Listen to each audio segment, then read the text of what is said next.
My guest today has been an inspiration to my family and I for a long time now.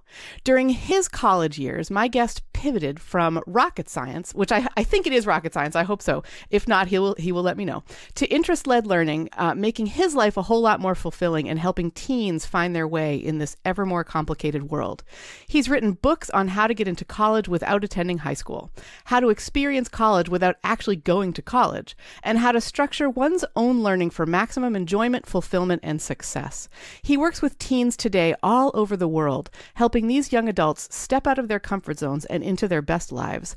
I am so excited to talk to today's guest about all this and more. Ladies and gentlemen, please welcome Blake Boles. Welcome, Blake.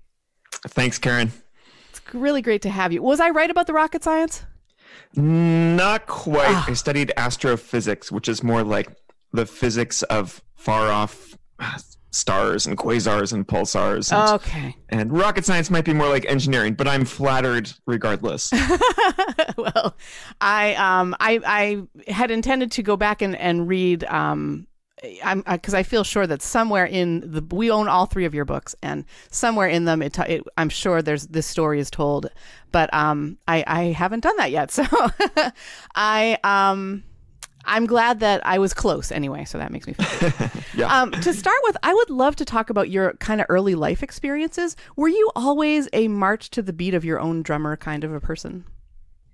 I think I was, although that didn't make me a rebel in school. I played along through the public school game, and I got good grades, but I didn't really push back against school. I just sort of accepted it as my fate to be quite bored and not that interested in what I was doing.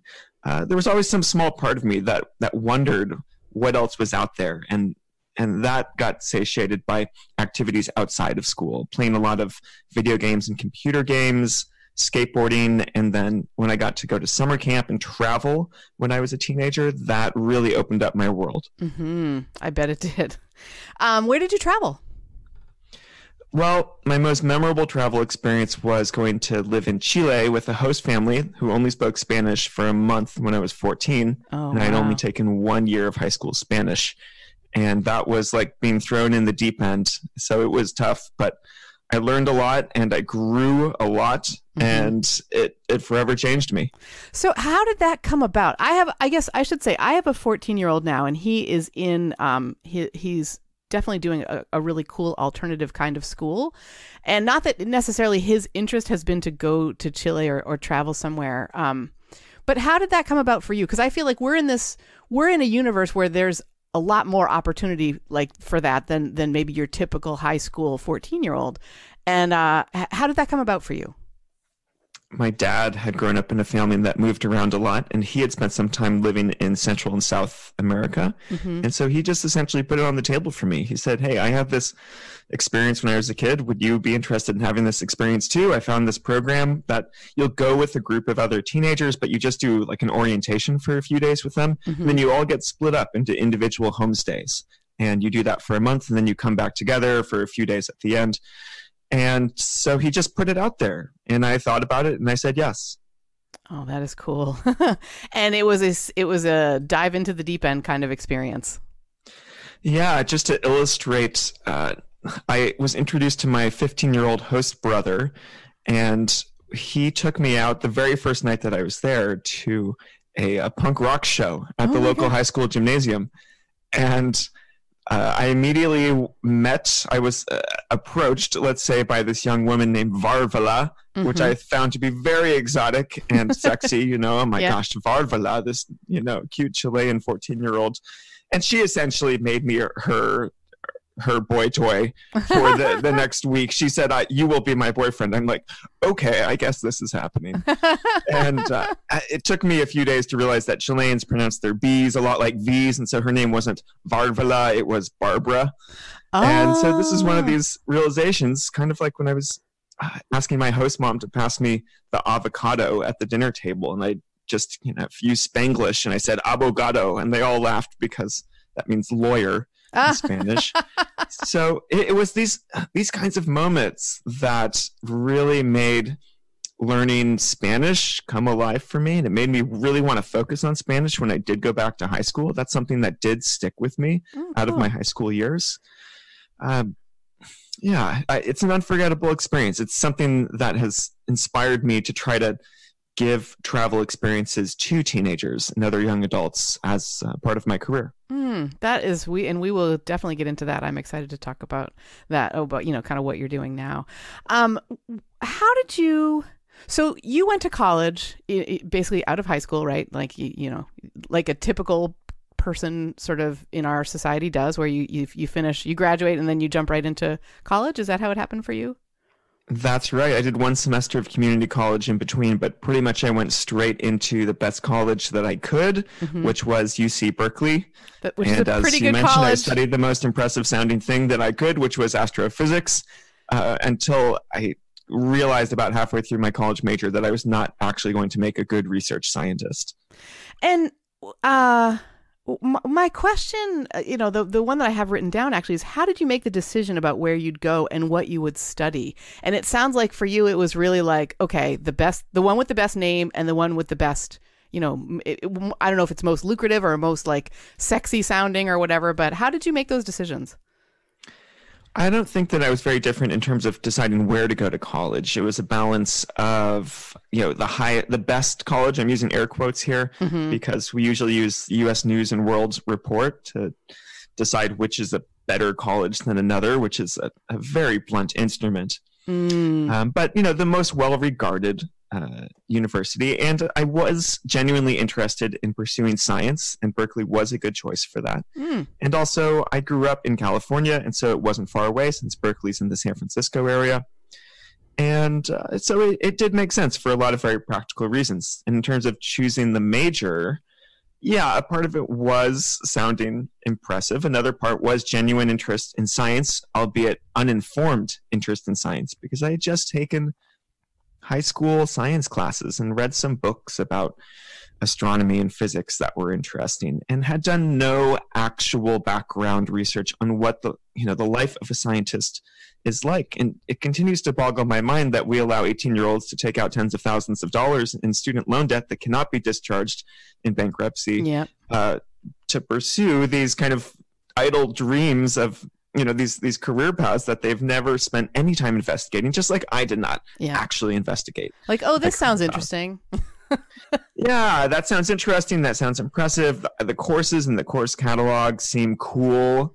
I mean, fortunately, I was going to Berkeley, which is a public university. I started going there in 2001. This is back when tuition still costs, I believe, roughly $8,000 a year, which seems like an almost quaint number to say, now. Yeah, that's very true. And so it was a really affordable, it's an incredible deal to get that level of university and being surrounded by that level of professors and graduate students and other undergrads for that price. And so I do feel lucky and privileged, and my family was able to pay for that. I did not have to take on debt. And so it was a pretty ideal situation, again, up until I realized that I made a misinformed choice of deciding to be a research scientist. And what happened at that point? Like, what did you do about that? So the moment came when I signed up for quantum mechanics, which is when physics is no longer a visual thing. And I always enjoyed the visual and sort of the storytelling aspect of physics and astronomy. When I learned that you can predict the entire life cycle of a star just based upon its starting mass, and that will tell you whether it will burn out and turn into a white dwarf like our sun will, or whether it will supernova, or whether it will supernova and turn in and leave a black hole behind. That stuff was fascinating because I could tell this story to other people. In quantum mechanics, it just reduces everything down to math, and not even easy math at that, but this thing called linear algebra, which is like the jujitsu of math. And I was just left in the dust. And I looked around and I saw all the other people who were going to become the real scientists, and then me, kind of the fake scientist. And so I had a backup plan, which was to become a high school science teacher. Like, that's what fake scientists do, right? So I had that operating in the back of my head as I was struggling just to pass quantum mechanics. And then I believe that very same semester is when a friend handed me a John Taylor Gatto book. Oh, excellent. Can you actually, this John Taylor Gatto specifically has not come up on our show yet, and I'm wondering if you could sort of give our listeners an understanding of who he is and why he's amazing. And I think he's absolutely amazing. He's one of the reasons that we homeschooled. So I'd love. I'm happy to talk about Gatto. Yeah. He was a New York City public school teacher for about 30 years, teaching middle school English. And he worked in a number of different schools, both good ones and bad ones, in Manhattan. And he got famous for getting kids out of his classroom and into the different boroughs of New York to go do very hands-on, experiential, one might even say unschooly type things. They would set up their own internships and apprenticeships. They would do their own research projects. He would send kids out to go have them survey the local swimming pools and rank them based upon quality. He would, get them involved in local political campaigns and suggest that they do things like bake brownies for a journalist and leave those brownies on the journalist's doorstep to, try to get an interview. Mm-hmm. So all this, really cool hands-on stuff, the kind of stuff that, kind of like for me, traveling was highly memorable. I'm sure these kids, loved these adventures that John would send them on, but he was only punished for all these acts by the school system. And he even came back from vacation at one point and his job had been quietly terminated and he had to fight to get it back. Oh, wow. So he won New York City Teacher of the Year 3 years in a row, 89, 90, and 91. And he won New York State Teacher of the Year in 1990 and 1991. Wow. Because his work was recognized for its value. But then in 1991, after he won both of those awards consecutively for the second time in a row, he quit teaching. And he wrote an op-ed to the Wall Street Journal saying that he no longer wanted to make a living hurting kids anymore. Wow. And he started lecturing and writing on what he sees as the fundamental problems of the school system, both public and private. And I picked up one of his books and I just was completely engrossed. I could not put it down. Yeah. And then I went onto Amazon and started buying all the books that, people who bought John Taylor Gatto also bought. Click, click, click, click, click. Yeah. Can I just ask when this was in your life? Like what, in terms of what year? This is my third year in undergrad. And that was? 2003. 2003. Okay. So. Yeah. So I'm about 20 years old at this point. Mm-hmm.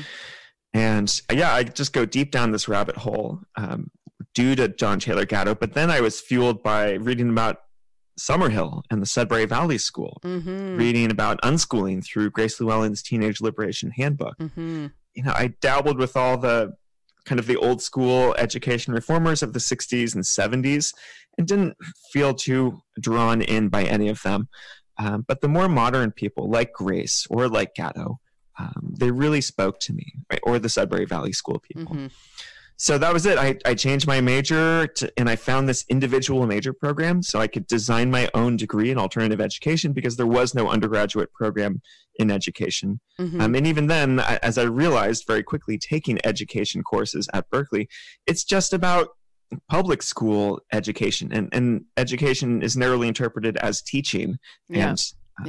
And so education courses wouldn't even cut it, even if there was a major. So I designed my own program. I created the title for my major. It's called Alternative Schooling and Science Education. If you're looking for a very unmarketable degree from UC Berkeley, that's the one.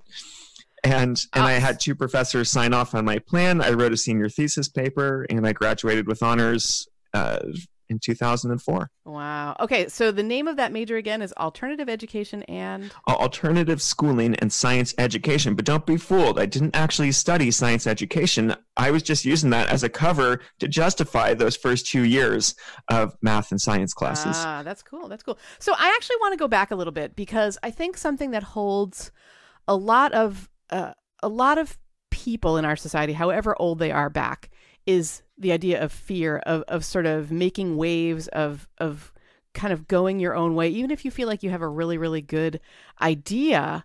And I'm wondering what the moment for you was like when you had to go and tell somebody or ask somebody, officially to do this. Like, was there fear for you, or were you just like, I am doing this and no one's stopping me? Like, how did that feel for you? It was exciting. It was definitely more exciting than fearful, because I knew that I had found something that I was really passionate about. And also, I was in a fairly low risk environment where I, could essentially choose a different college major, and no one's going to tell me that this is a bad idea. Oh, cool. I'm very lucky to have parents who, when I had this whole realization about education, said, wow, this sounds like something you're totally into. Go for it. And they didn't say, well, but how are you going to make money with that? Yeah. Oh, this is less prestigious than being a scientist, etc. Yeah. And so, supportive parents were huge. I was raised a public schooler, but they supported me in the way that an unschooling family might. And also, I just didn't see the downside. It was too exciting to think about potential ramifications of the future. That's awesome. I actually, what you were just saying about your folks makes me think of, have you ever heard of Randy Pausch? I believe that's how you pronounce his name. He was also a science teacher. He was a science professor at Carnegie Mellon. I think he worked in virtual reality, and he did this famous thing called his last lecture. He discovered that he had pancreatic cancer, and he gave this last lecture to his students at Carnegie Mellon, and the title of it was something like how to achieve your dreams. I'm going to link to actually all these, John Taylor Gatto, Grace Llewellyn, Randy Pausch. I'm going to link to all these in the show notes, just so if you're listening and you're like, I got to write all these names down, you don't have to, they're in the notes. But have you ever heard of Randy Pausch? I've watched his last lecture. Very inspiring. Yeah, so incredible. And I watched it when my kids were maybe 7 and 4, something like that. They were really, really young, and it made a tremendous difference in my life. Just the idea of, so one of the ways that he talks about achieving dreams is by, and I think it's actually also about helping other people achieve their dreams, because he talks about how his parents let him do whatever he wanted with his bedroom. Like, he could paint it any way he wanted it. They didn't put these like sort of restrictions on them. Oh, your room must be orderly at all times, and it has to look like this kind of a thing. They were like, sure, do what you want. Like, and just the impact that had on me raising young children was very much one of like, it's all going to be okay. It doesn't matter. Like, today's, messy bedroom doesn't matter in the grand scheme of things. And there are just more important things to focus on. And it sounds like your folks have that same mindset. My mom did want me to keep a relatively clean room, but yes, I think they did. Yeah. I want my kids to as well. They're 14 and 18 now. So they've been living in this like universe where we try to support them in what their interests are. And actually that I'd love to talk about just the word interest too, because what you did, it seems like in college, was you were able to sort of go where you were drawn. So you're really drawn to this idea of alternative education, alternative schooling, and you found a way to do that. And then what did you do with it? Like, so now you've got your degree. What was next for you? Well, I went to go work in the world of outdoor education because while I was in college, I had worked at the wilderness summer camp that I attended as a kid. Oh, cool. And it was a really powerful experience working at that camp. And I essentially just wanted to work at summer camp year round. And so you can go into outdoor education, especially in the state of California, where outdoor education is mandated for all 5th or 6th graders. You need to do at least a week of it. Oh, wow. And you can get a job working in the spring and the fall seasons, essentially taking groups of kids hiking and teaching them basic natural science and doing ropes courses and rock climbing. And so I did that. I worked in the spring and the fall, and then I'd go back and work at summer camp again in the summer. And I got to have a lot of direct hands-on experience working with groups of kids, although I realized pretty quickly that I wasn't so into working with 5th graders because they're, age 10 or 11, and they just couldn't quite understand sarcasm, which was an issue for me because that's how I communicate to a large degree. And so I wanted them to be a little bit older, and also the turnover in outdoor education is very high. And I'm talking about the student groups coming and they stay for 5 days and then they leave, and you have to build rapport with a whole new group. Or sometimes they just stay for 2 or 3 days and it just feels like a factory. And so I wanted this longer term relationship the kind that you get from teaching or from working at a summer camp where kids stick around for 2 or 4 weeks. And so that left me hungry. And after a few years of working in outdoor education, I was pretty actively seeking the next big thing. Wow. And what was the next big thing? I got interested in working for a gap year company. And I thought, oh, this is perfect for me. You spend 3 months taking a group of 18 to 21-year-olds down to South America, in this case. And you get, all of your expenses covered, and you get a salary on top of that. And you're just facilitating this, highly independent travel for a small group of young people over a long period of time. And I thought, great, sign me up. And so I went through the interview process for this company, got all the way to the in-person interview. I thought I totally nailed it. I was just waiting and ready to be offered the job. Mm-hmm. And then I get the email that says, hey, sorry, there were 150 applicants for 2 spots and you were not chosen. Wow. This is right around recession time, 2008. Yeah. So I said, man, that really stinks. And I spent a few days feeling sorry for myself. And then I decided to email the owner of the company, the one who had interviewed me, mm-hmm. and I'd say, hey, I actually would like to run these trips myself. And there's a little bit of a backstory here. Mm-hmm. I had started working at Not Back to School Camp, which is the summer camp for teenage unschoolers that happens in Oregon and Vermont, and it's still happening now. Mm-hmm. And it's founded by Grace Llewellyn. And I started working there in 2006. And I was really inspired by all these unschooled teens who I met, because previously I had only met a small handful of really alternatively educated young people mm-hmm. by volunteering at some Sudbury schools, by a few chance encounters. And then working at Not Back to School Camp, I was face to face with 100 teens, most of whom had never gone to school. And I was so impressed by them. And it was just fun working with them. And so after working at Not Back to School Camp for a few years and seeing all the tears that would happen after a 1 or 2 week session of camp ended, and everyone, scattered off into the wind into various parts of North America, mm-hmm. I thought, you know what? Maybe I could run something like a gap year program for teenagers who don't go to regular school, because they are often hungry for high quality peer group interactions and adventures. Yeah. And it's not something that's so easy to find. A lot of kids go back to high school in the teenage years, and that community that might have been really strong in the elementary school years really drops off, and you become lonely. And then something like Not Back to School Camp becomes this saving grace, but that might only be 1 or 2 weeks out of the year. Yep. Yep. So I emailed the guy who denied me the job, and I said, hey, I know some teenage homeschoolers who might be interested in doing this kind of stuff. Could you help me set up my own company so I could try to take them on trips? And to my unending delight, the guy said, yeah, there needs to be more companies like this in the world. I'll help you get it off the ground. Oh, that is awesome. And so, my friend and I, my friend Abby, who also worked at Not Back to School Camp, we put together a 6-week Argentina trip in fall 2008. Grace helped us pitch it to the Not Back to School Camp community, and through word of mouth, we got a few other people from outside of that community. And we had 9 teenagers signed up to go to Argentina for 6 weeks. Woohoo! And so I got paid to go somewhere that I wanted to visit, which was Argentina. Yeah. And at the end of the day, I made like $4,000. And I was like, oh my gosh, I can get paid to travel. This is great. Oh, that's so cool. I have to pause here and share a story about Grace Llewellyn. So, who I love and adore. She's a complete hero of mine. When my oldest, who's now 18, was 7 years old, he had 2 terrible years of school in which he became truly ill, like with night terrors. And he was diagnosed with migraine at 7 years old. Actually, at 6 years old, he was diagnosed just before he went into first grade.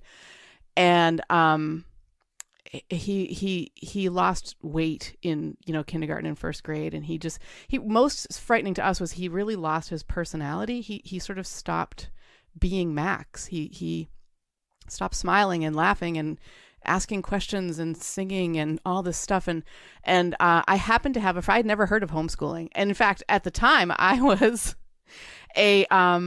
I had been to graduate school for teaching, and I was really invested in the school system in the sense of both. I was on the PTA, I was on the parent advisory board, and I felt like if I were ever to homeschool, it would be a betrayal of the school system, and like I can't and shouldn't do that. And we happen to know some people right down the street. Actually, we live on the same street as there was a school here at the time, and right next door to the school lived this family, but we never saw them because they homeschooled, and their kids were about the same age as our kids. And one day I happened to see the dad, who was dressed up as Ben Franklin at the time because he's got a job as a tour company operator, and I remember just talking to him and telling him this, right? Like, oh, so, I could never homeschool because of, my affiliations with the school. And he said, well, are you going to sacrifice your kid to that?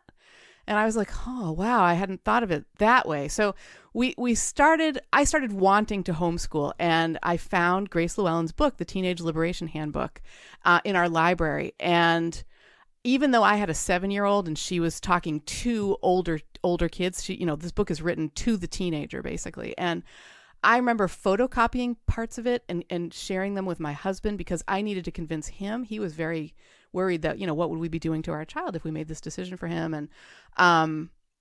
And I remember writing out quotes from the book, and it's so persuasive, her writing. And when we finally asked Max, long story short, do you want to homeschool? He was like, yes. And so he came out of school, and just as you say, we had these experiences where he really had a great group of friends and, a lot of people at the elementary school level. And they sort of, have disappeared in recent years, which is why my boys are both at this North Star model school called Bay State Learning Center. And I got to go to the conference. This is a bit of a long story, but it's coming back now. I promise, Blake. I got to go to every year North Star has a conference at the original school, which, the original learning center, which is called North Star Learning Center, and it's in Sunderland, Massachusetts. And as we were all greeting each other, we're all, there's maybe 30 people, and we're all saying our names and what school we're affiliated with, and, going around the room. And a woman named Grace introduces herself and talks. Then as other people are talking about, are introducing themselves, they're saying, so Grace's book had a huge influence on me, et cetera, et cetera. And as it gets to me, I'm realizing this is Grace Llewellyn. Like, I'm in a room with Grace Llewellyn. Not a Grace, the Grace. Yes, exactly. And I said, did you write the Teenage Liberation Handbook? And she said, yes, I did. And I burst into tears. I said, I can't tell you how influential your book was for me. I'm getting emotional now. I mean, it was so... to meet your hero.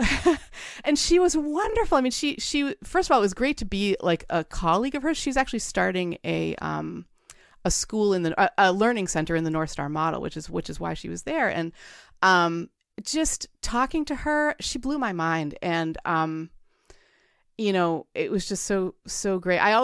You always hear, you don't ever want to meet your heroes. And I just thought, I'm so glad I got to meet her. And hopefully I will have her on the show. I imagine she's extremely busy starting a new school, and she is extremely busy, but maybe with some deep convincing, she would come on the show. I really, really hope so. I think it would be, she would have a lot to say about, how this model works really, really well for kids and stuff like that. But I also, getting back to you and your sort of story and how you came here, you mentioned earlier in our conversation the word unschooling, and I would love to talk a little bit about unschooling and what that is and what you mean by that, if you don't mind. Sure. It's not a word I would have chosen because it's very vague and just means not school, and it sounds very anti and very confrontational. But it's the word that we have, and it's stuck. And I've called my company Unschool Adventure, so obviously I've embraced it to a certain degree. I define unschooling as full-time self-directed learning. And so when you use the term homeschooling, a lot of people think of school at home, but homeschooling really is just a legal umbrella for all these, I think, much more interesting varieties of homeschooling, like microschooling, world schooling, or unschooling. Yeah. And so, unschooling to me is something that can be practiced at home. It's it is practiced in the world, and it's something that goes on at self-directed learning centers, kind of like Bay State or the one that Grace is starting, the Hive. The Hive, that's right. And another way that I like to think and talk about unschooling is education by consent. Essentially, you get to choose what you do. So your parents, or like, let's say the staff members at a self-directed learning center, they are not just idle bystanders. Often unschooling is the far, more difficult and time-consuming way to be a parent than it is to just merely send your kids to school. It's not this, flagrantly hands-off, disavowing your responsibility as a parent thing that people will stereotype it to be.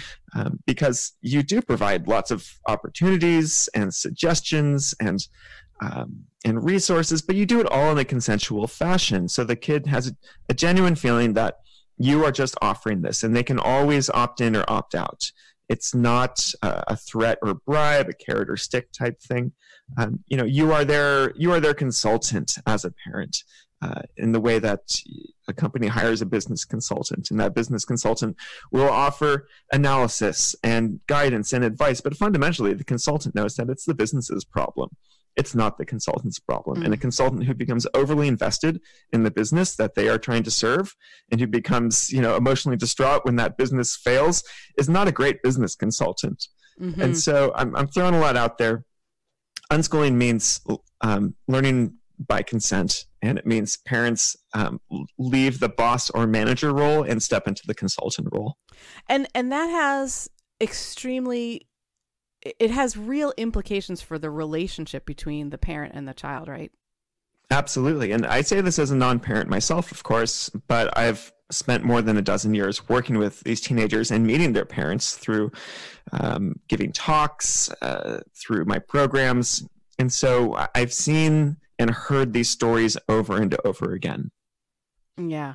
And do you see... So I know this from the inside. I refer to us as homeschoolers, and I think what we tend to be, it was eclectic, or tended to be was eclectic, which basically meant we were sort of mostly unschooling. Mostly it was about what interests led and what the kids wanted to learn. But then I would, a couple times a year, I'd have a freak out about math, for example. How do you very, very standard freak out decision. Yeah. And I would be like, how are they going to get along in the world if they can't? Actually, what really motivated me was it looked to me like math frightened my sons. And I thought, okay, they're young enough that I need to help math not be frightening for them. And so we found unschooly ways to do it. But I was a little more than a consultant at that point. I was like, okay, so, there's this great game that we're going to play, or I would let them choose a game, choose between a couple of games or something like that. But I wanted them to make sure that math was something that they were not frightened of. And I think I've only met with partial success. I think some of it is what your kids are going to take into their lives anyway, regardless. And I think also they got the sense of that math is frightening, from me, because I was not a good math student. And I've only in the last decade or so really become interested in all of the cool things that math can do and is, like statistics, for example. I read a really great book called The Drunkard's Path, or The Drunkard's Walk, about a decade ago. And it's all about statistics in real life and what the idea of randomness, the study of randomness. Mm-hmm. And I found it so fascinating. So I was able to loosen up a little bit, but I think that their relationship with, for example, math is going to impact the rest of their lives. But at some point I realized it's not up to me anymore to decide. Like, I have to be a cheerleader and a person that they can come to for advice. And if I'm a person who's going to force advice down their throats, that's not going to work in terms of building a relationship. And I guess I'm bringing it all back to this point of, so do you work with just the students, or do you work with their parents as well? Almost exclusively with teenagers. Wow. And then I'll have communications with their parents, but I don't really coach parents or work with them directly. And do you find... I don't know how to phrase this. So I feel like, as a potential parent, so if my child really wanted to join your program and do really cool things with you, I believe that I personally would be very much on board with that. But what if you have a kid who who really wants to do it, but their parents are like, oh God, that's taking you way out of like the plans that I had for you. Do you ever experience that or help kids work through that? Very seldom. Usually they've already drank the Kool-Aid if they're, even thinking about one of my programs. Yeah. And I'm actually shocked sometimes at how hands-off the parents are when they sign up a teenager, like their 15-year-old, to go on a 6-week international adventure with me, and they never send me a direct email before, their kid shows up at the airport. Wow, that's a lot of trust. Yeah. So we must have a good reputation as a company. So that's what I told myself. I think that you do. I mean, I've known about you. I feel like I have another homeschooling friend who first steered me towards one of your books, and it might have been one of them's called Better Than College. What was the one before that?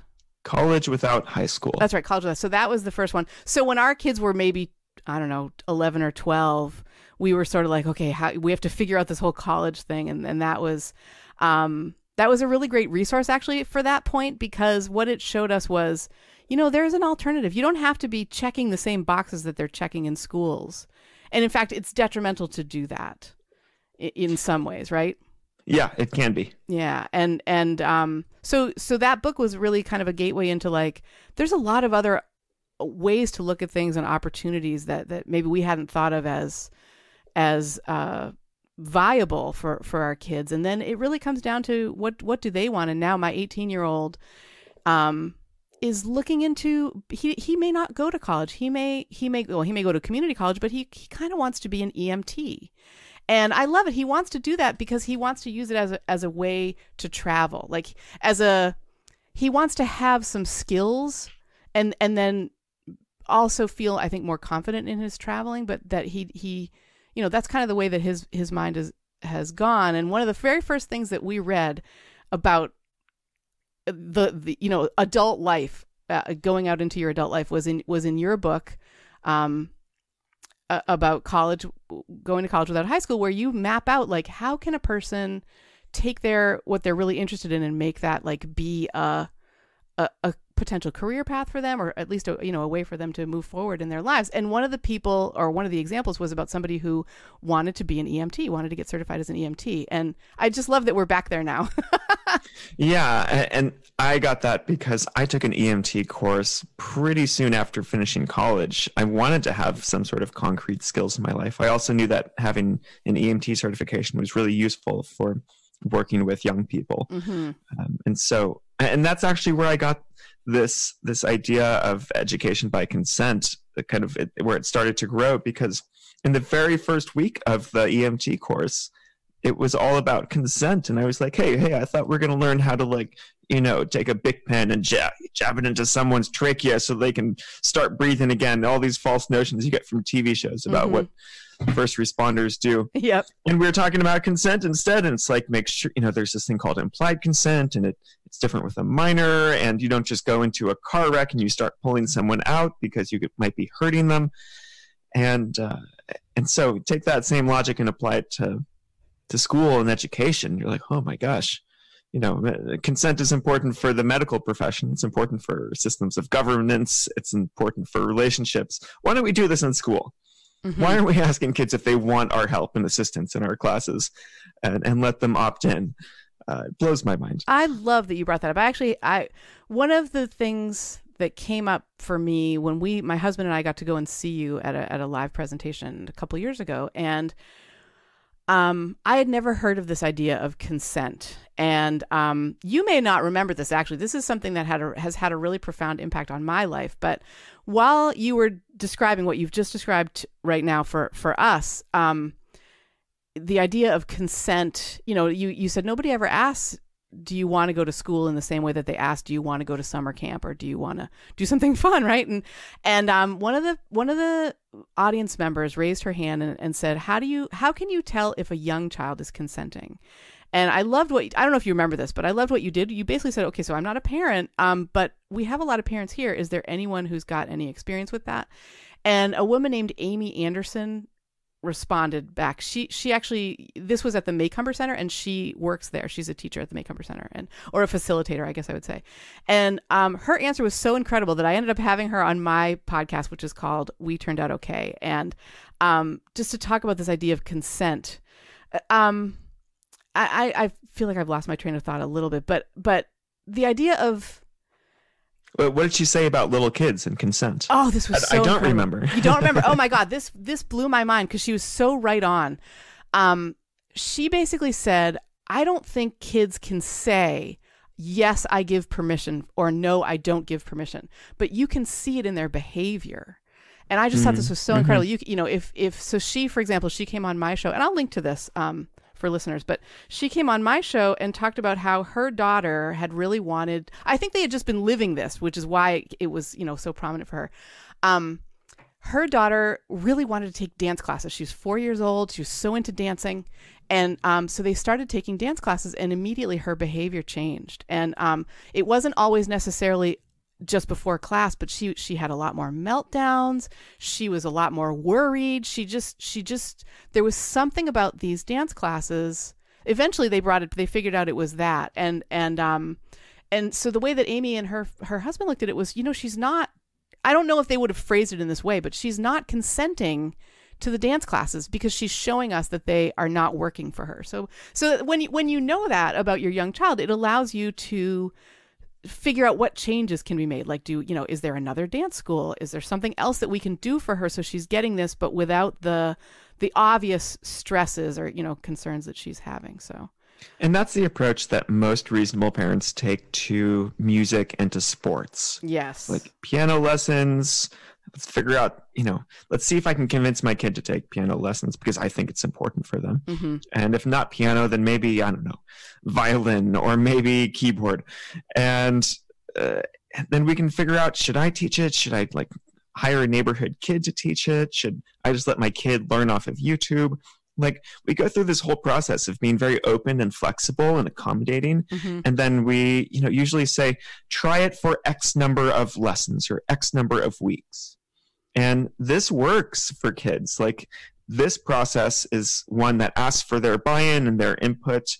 And then, you know, maybe the kid will love whatever the dance classes or the music lessons and continue on.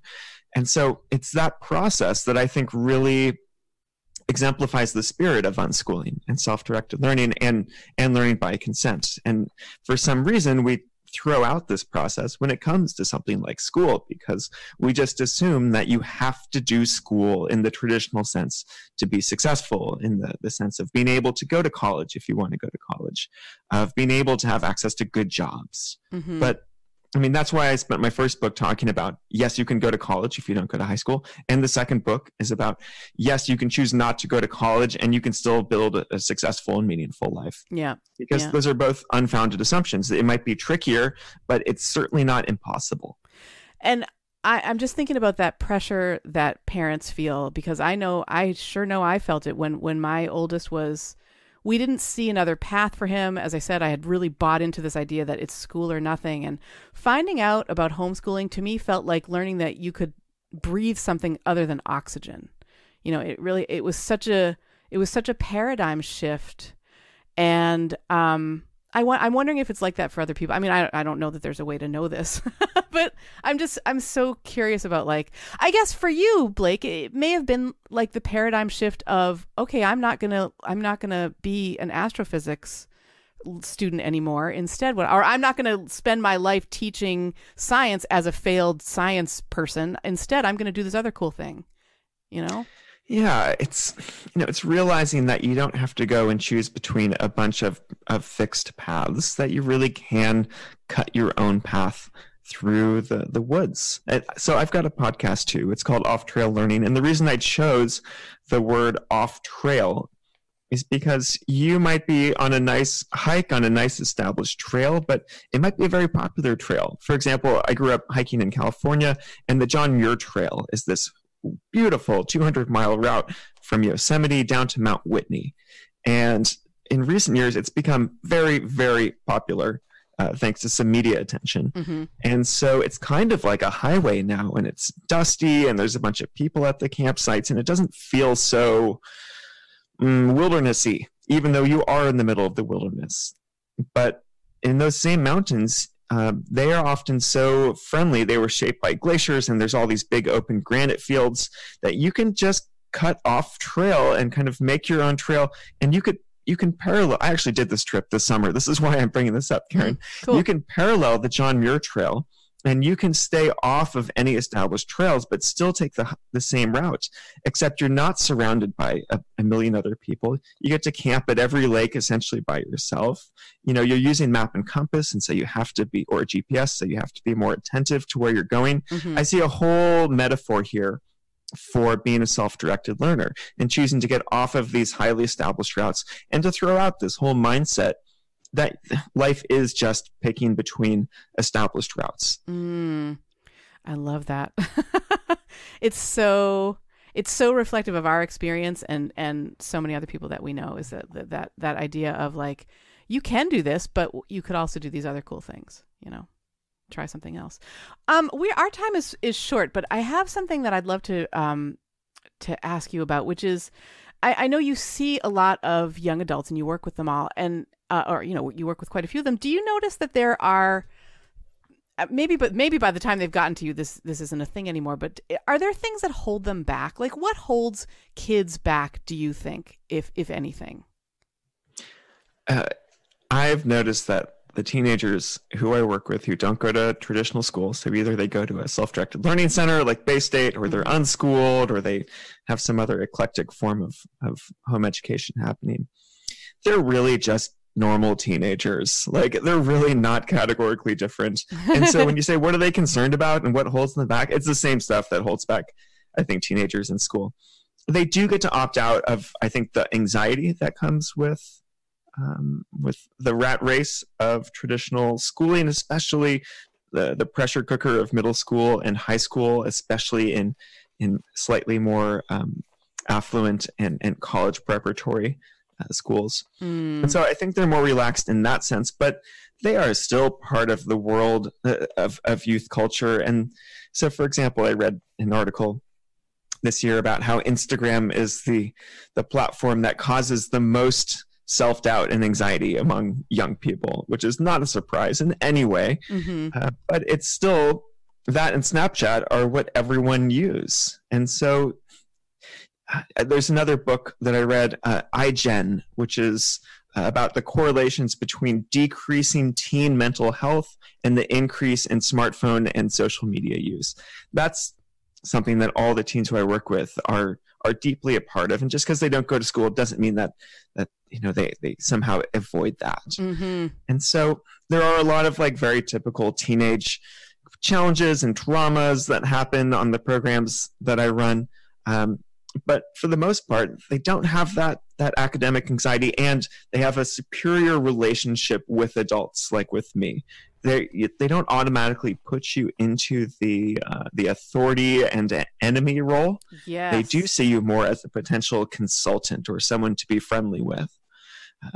And so that pretty much answers the question there, Karen. I love that. It's so true. And I didn't, if I had envisioned what you were going to say, it would not have been that. But I love that answer. And I see that reflected in our home too. Like, our kids, I see them now, like when I was a teenager, and there were things that we had our own language, my friends and I, and we, like the kids now, my sons now, I'm trying to think, the word own has come up in our house a lot, because when I was, using the word own as a person speaking English, it had one meaning. It connotes possession, right? Well, now it means something else. You can own someone, as in you can deliver a zinger that, like, makes them go like, oh, snap, right? I am continually I'm very, very fascinated with language in the first place, but I'm continually fascinated with seeing what's new in their landscape. And I'm so grateful that I do have this great relationship with them where they don't mind sharing about it. We had this one very memorable, funny dinner where somehow it came up. Somehow the concept of furries came up, and my sons were like, "We can't explain furries to you at the dinner table." Like, it was eventually explained to me, but there are people who live their lives as like they will put on a furry costume and live like that, and at the time it was this thing where I had no idea what I was saying basically when I was talking about furries, and they were like, "Oh my God, we can't talk about this now." Like, and I love this life because I've got such great memories. I mean, in the moment, they're wonderful conversations that we have. I mean, we have them every day with our kids. And I feel like, had our relationship been more fraught, if they had looked on my husband and I as authority figures and nothing else, and people who they have to sneak around because we're not going to understand or whatever, I'm just so grateful that we are living this life and not that life, you know? Yeah, and you don't have to take on the role of being the homework cop or the enforcer of school policies that you don't really believe in. You can have a much more straightforward and honest relationship with them. Yeah. And that's what, all the parents who I've met say that is the number one benefit right there. Yeah, yeah. We had this really cool dinner last night, actually, where one of our sons sat down at the dinner table and said, "Okay, group therapy." He goes, because he had a tough day yesterday. It's a new school year and there are new students, and I think they're all trying to learn to get along together. And so he said, "Okay, group therapy." He goes, "Dad, how was your day stressful?" He says. And so Ben shares a little bit about how his day was stressful. And then I said, "Okay, the way to end a group therapy session, though, is not to just leave it at what was your day stressful, right?" I said, "What are you grateful for, Dad?" And Jay goes, yeah. What are you grateful for? And so then he took a turn, and then I got to take a turn sharing about like what, our stresses and our gratitudes. And I was like, this is an amazing life. This is cool. I'll take this. Sounds like you got cool kids. I do. And they go to a cool learning center too. And they do, yeah. So you actually just gave a presentation that Bay State, sponsored, right? Yeah, up in Watertown. At a very nice venue. Oh, cool. So yeah, it went well. And I've been giving this same talk, which is titled, "Yes, You Can Quit Traditional High School and Everything Will Be Okay." Across the United States. I gave it for Grace's new self-directed learning center, The Hive in Oregon. And I drove east and gave it in Minneapolis and Chicago. And now I'm in New England, giving it at a number of different places. Oh, that's neat. It's great to have you on today and be able to get your perspective on all this. So thank you very much. It's been my pleasure. What are you working on right now that's really exciting you? I still love to write, and I've been reading a lot of parenting and education books that I've been summarizing and critiquing in articles for the Alliance for Self-Directed Education. And so you've got my articles up there. Cool. I've got 3 books, and I might be, gestating a 4th one. Excellent. No promises there. Yeah. Doing my podcast, Off Trail Learning, where I'm interviewing innovative educators and parents and young people, is always rewarding. And I'm working on some new Unschool Adventures programs because I've been leading these teen trips for about 10 years, and I'm trying to find a way to not personally lead them anymore so I can have a semblance of a personal life. Mm-hmm. And so I'm thinking about working with the gap year kind of demographic of 18, 19-year-olds. Cool. Either ones from non-traditional educational backgrounds, that's my audience, or ones who are normal high school graduates who just really want to travel and want to do independent travel, but kind of don't want to do it totally on their own, mm-hmm. and also don't want to sign up for one of these crazy expensive $15,000 gap year programs. Yes. Yeah. Yeah. So I'm exploring that space right now. What I'd really love is in a year or two, to bring you back on the show and talk a little bit more about that, because I bet that's going to be a new area of learning for you. And I just love to hear your thoughts on what all that is like. I'd be happy to. Cool. It has been such a pleasure to talk with you today, Blake Boles. Thank you so much for coming on the show.